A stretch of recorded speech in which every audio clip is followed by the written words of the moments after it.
Hey, if you want to show your love for the 7 Deadly Sins and support this channel at the same time, check out our brand new online store. We have original designs like this Escanor Praise the Sun shirt created by pro artist Kuzomari. You can't find these designs anywhere else, so check us out at AnimeUproar.com, link in the description. Fans of the channel can now use a special discount code UPROAR25 at checkout to receive an instant 25% off.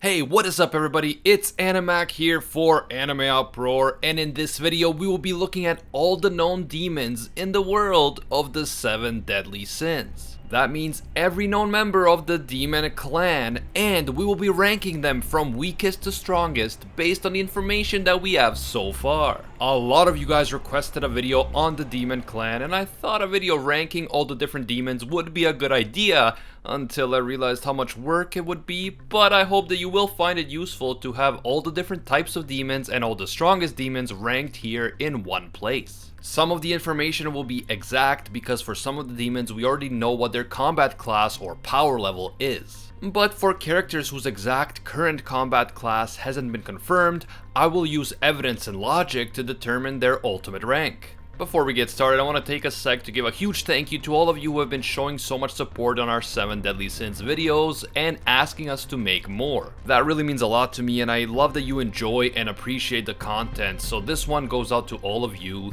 Thank you. By the way, if you enjoy these types of videos and you want to see more, you can leave a like to let me know. And if you're new to the channel, don't forget to subscribe and hit that notification bell. There will be some manga spoilers in this video relating directly to the demons and their rankings, but I will do my best to avoid unnecessary spoilers. With that said, if you don't want any spoilers, you have been warned. Let's start things off with the lesser demons before getting into the higher ranked demons who are also the most powerful demons. The cover of chapter 259 of the manga actually offers us a very useful chart that gives us the many different types of lesser demons and their combat class.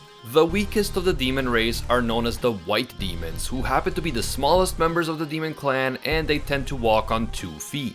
Their combat class ranges between 150 and 250. After that, we have the green demons, who look like muscle-bound alien caterpillars or something. Their combat class ranges between 600 and 900. Next, we have the ochre demons, slimy dudes with multiple tentacle-shaped tongues protruding from their mouths. Ugh. Their combat class ranges from 800 to 1100. After them, we have the cobalt demons, also known as the blue demons. They have the appearance of huge muscular birds, and their combat class can range from as low as 400 to as high as 1300. After the blue chicken squad, we have the first type of demon that we are introduced to in the entire series, the fat clown demon, more commonly known as the red demon. This demon's combat class ranges between 1000 and 1300, and even though they are among the weakest demons of the demon clan, a single red demon was able to destroy the entire Fairy King's forest, murder Elaine, and nearly kill Bon as well. And of course, red demon blood was used by Hendrickson to create the new generation of Holy Knights. Next up is the orange demon, sometimes referred to as the persimmon demon. Persimmon? Who even uses that word? Anyway, I just call them the creepy teddy bear demons. Their combat class is between 1300 and 1600, and yes, I realize that their appearance seems to be inspired by a koala rather than a teddy bear. But personally, I still prefer creepy teddy bear demon. These guys are followed by the gray demons, also known as the ash demons. The gray demons look like they are constantly wearing a weird Venetian sun mask, and Hendrickson used the blood of a gray demon in order to make himself far stronger than any of the new generation of knights. And this is because, of course, the gray demon is stronger than the red demon. The gray demon's combat class ranges between 2700 and 3200. Then we have the copper demon, clearly the best looking out of all the demons so far. They walk on 2 legs, are extremely large, have enormous physical strength, and their combat class ranges between 3800 and 5400. Finally, we should also mention the giant Albion golems, who grow to the size of entire mountains and whose combat class reaches an impressive 5500. But it is important to mention that these guys are technically golems or artificial creatures created by the demon clan rather than demons themselves. All of these lesser demon types that I just mentioned appear to have relatively low intelligence and are usually used as foot soldiers in the demon armies. Nevertheless, there do appear to be some other demon types and breeds who don't fall into any of these classifications and are considered more rare. This includes whatever this thing is, and while we don't have an exact combat class for it, it appears to be among the stronger lesser demons. Now, of course, after all the different types of lesser demons, we have the higher demons who are both more intelligent and more powerful. This includes the 10 Commandments, the elite demon clan warriors, but also other members of the demon race who are not as strong as the Commandments but still can't be classified as lesser demons. For example, we have Peronia, a small childlike demon who is essentially a servant of more powerful demons like Zeldris. She is clearly intelligent and has interesting demonic powers like the ability to trap her opponents in an illusion, but her strength cannot compare to the Commandments and she is ultimately defeated by King Arthur and his pet Kath. We also have demons like Derrieri's sister. We don't know exactly how strong she was, but we know that she, along with many other members of the demon clan, were being held hostage by the goddess clan during the previous holy war. The Commandments tried to rescue the hostages, including Derrieri's sister, but ultimately all the hostages were killed by the goddess clan. We can assume that since they were kidnapped and the Commandments were sent to rescue them, Derrieri's sister and the other hostages were not necessarily as strong as the elite warriors known as the Commandments. Although obviously all of these less powerful demons who were taken hostage would all be far stronger than any ordinary human. We also have demons like Glarizza, the woman that the demon Gother, the creator of the doll Gother, was in love with. At some point 3000 years earlier, she was killed by the strongest of the 4 archangels, Mael, and the demon Gother was so devastated by her death that he designed the doll Gother to look a lot like her. Again, this is a case where we don't exactly know how strong she was, all we know is that she was killed by Mael. But since the Commandments are elite demon warriors and Glarizza was not one of them, we can reasonably assume that she was not as strong as them. And this brings us to the Commandments themselves. The 10 Commandments are elite warriors selected by the Demon King as a demon special forces unit of sorts. However, historically not all members of the 10 Commandments were born into the demon clan. Some were originally members of other races, including Droll, Gloxinia, and the doll Gother, who doesn't have a race because he is a doll. I will not include them because they are not real demons. The 10 Commandments were created when the Demon King, who is the ruler of the entire demon clan, separated half of his own power into 10 pieces and gave each piece to one of the 10 warriors who would make up the 10 Commandments. As a result, each warrior has a unique commandment, a special power that can put a curse on whoever breaks the specific rule or commandment that this warrior possesses. Former members of the 10 Commandments who had already stopped being members when the Commandments are first introduced in the story include Kalmadios, who was defeated by Droll and Gloxinia with some help from Meliodas, Aranak and Zeno, who were apparently killed by Meliodas after he decided to betray the Commandments, and of course Meliodas himself, as well as the Demon Gother and the Doll Gother. We will talk about Meliodas and Gother a little bit later, but at this point we can't be exactly sure how strong Kalmadios, Aranak, and Zeno were back when they were commandments. We can assume that they were at the same level as at least some of the current commandments, so they were elite demon fighters who are among the strongest of the demon clan. Now let's talk about the members of the 10 Commandments as they are when we first meet them in the series. In the past, I made an entire video describing all of the members of the 10 Commandments and their powers in great detail, so I will link that video in the description. And a good friend of mine, Briggs from All Day Anime, made a video ranking the current 10 Commandments in particular. I will also link that video below if you want to check it out. Briggs does a good job of not only looking at the known power levels, but also considering the impact of the various special abilities and specific commandments for each member. But to be brief, at number 10 we have Fraudrin, who was not an original commandment, but rather a replacement for an original member, so he is not considered to be as strong as the others. At number 9 we have Galand, who is very strong, but also shows himself to be very reckless, and that ends up being his undoing. And at number 8 we have Greyroad, whose ability to summon demons and the commandment of pacifism are both very impressive. Next at number 7 is Melascula, who doesn't have the highest power level but has some insane abilities, including bringing back the dead, stealing souls, and using the very powerful Cocoon of Darkness. At number 6 is Droll, who is a giant and not a demon, but he was for a time a member of the Ten Commandments. And at number 5 is Gloxinia, who is actually a fairy, not a demon, but was also a member of the Ten Commandments for a time. At number 4 is the undisputed hottest girl in the entire series, Derriere, whose special ability Combo Star gets stronger the more consecutive blows she is able to land, until it becomes so strong that it can even threaten someone as powerful as Meliodas. And at number 3 is Speed, who has an extremely high power level and insane special abilities like Trickstar. It is important to note that both Derriere and Speed are also able to use the Indura transformation, which makes them even stronger. And speaking of Indura, we also know that another demon exists by the name of Baruja or Baruja, anyway it's Baruja, who was an acquaintance of Galand and underwent the Indura transformation at some point. He is believed to still be wandering about somewhere, possibly inside the demon realm, and the fact that he was able to undergo the Indura transformation means that his power level was a minimum of 50,000 before the transformation, making him also one of the strongest members of the demon clan. And finally, the two strongest members of the Ten Commandments are Zeldris and Estarossa.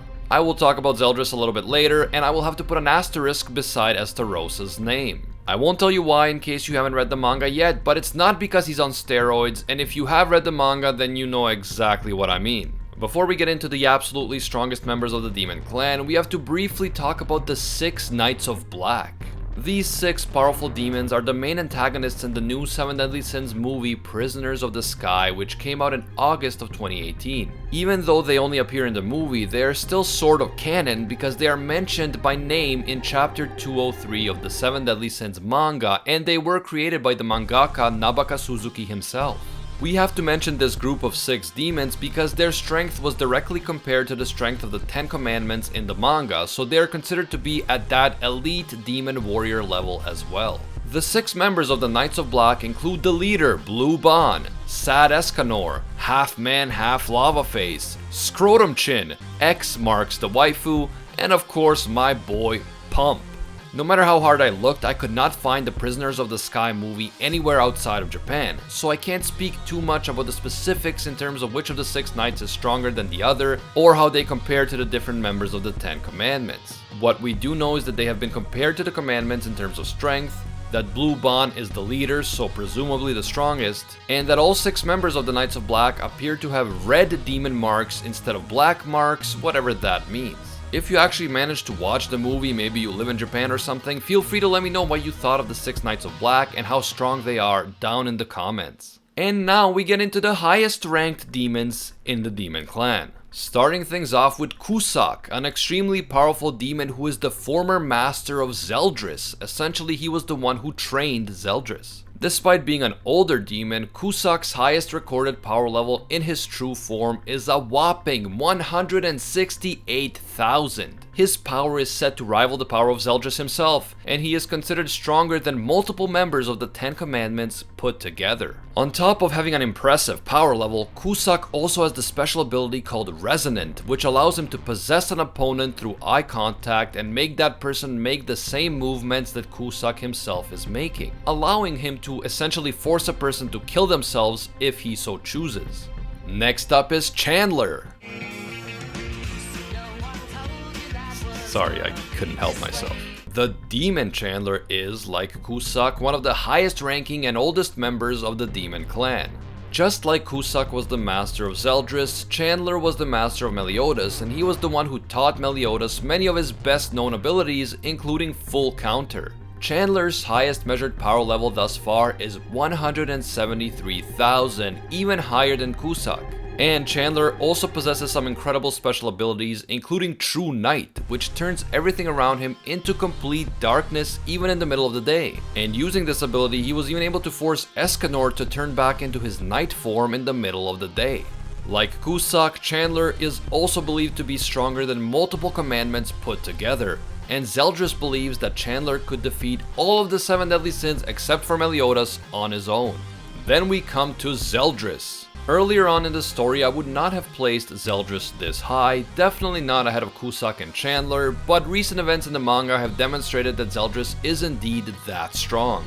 As we know, Zeldris is the youngest son of the Demon King, and he is acting as the Demon King's representative. Zeldris' innate power is the power granted to him directly by the Demon King, also referred to as the power of God. Zeldris is committed to becoming the next Demon King himself, and he also has the ability known as Desiree, which lets him create a portal to a specific target and strike the target down with a lightning bolt. Even though his highest measured power level so far has only been just over 60,000, in reality Zeldris is far stronger than that. Due to the power that he borrowed directly from the Demon King himself, even Cusack and Chandler are intimidated by the current strength of Zeldris. His special ability called Ominous Nebula allows him to generate an overpowered vortex that sucks all living things towards him and then instantly cuts them to pieces. In more recent chapters, Zeldris has been able to use this ability to take on Escanor, Merlin, and the Archangel Ludoshel at the same time. And also Hendrickson and Gilthunder, but I mean, who even notices those guys at this point? And Ludoshel even admits that Zeldris' Ominous Nebula is faster than his own Divine Grace. After Zeldris, we have the original Gowther, also known as the Demon Gowther. To be honest, I debated quite a bit as to whether I should place Gowther this high in the rankings, especially since we haven't seen very much of him in the actual story. However, from what we do know about him, it is simply impossible to ignore his immense power, which has had a massive impact on the entire world of the 7 Deadly Sins. When he was still alive, Gowther was known as an incredibly powerful wizard, so much so that the Demon King forced him to become one of the 10 Commandments even though he didn't want to. This means that the Demon King valued Gowther's abilities so much that he simply refused to let him go. The original Gowther was also the teacher and master of Merlin, the current greatest wizard in all of Britannia. And his magic is so sophisticated that he was able to create the doll Gowther and still make him one of the most powerful warriors in the world, even though he was completely artificial. Like the doll Gowther, original Gowther had the special ability called Invasion, which allowed him to read and manipulate the thoughts and memories of other creatures. In fact, the original Gowther's magic was so strong that he was able to end the previous Holy War by manipulating the memories of a vast number of individuals on both sides of the conflict, including the Demon King himself. I won't tell you exactly how Gowther did this in case you haven't read the manga yet and you don't want to be spoiled, but if we take into account the insane power of Invasion and the fact that the original Gowther managed to manipulate the Demon King himself, we simply have to place him this high on the list. Don't get me wrong, it's totally possible that in a direct one-on-one battle, the original Gowther wouldn't be quite as strong as Zeldris or Chandler. But keeping in mind the power of Invasion, the fact that it can affect so many people at the same time, and its long-range capabilities, I think that the original Gowther at his peak belongs right here on this list. However, if you disagree, that's totally cool. Feel free to give me your reasoning down in the comments. And next up is, of course, Meliodas. As the oldest son of the Demon King and the former leader of the 10 Commandments, Meliodas has unbelievably strong demonic powers. We know that his Hellblaze is so powerful that it can even injure immortal creatures like Bon and stop them from regenerating, and he has some extremely useful abilities like Full Counter, which enable him to counter a magical attack and reflect it back at his opponent with even greater power than the original attack.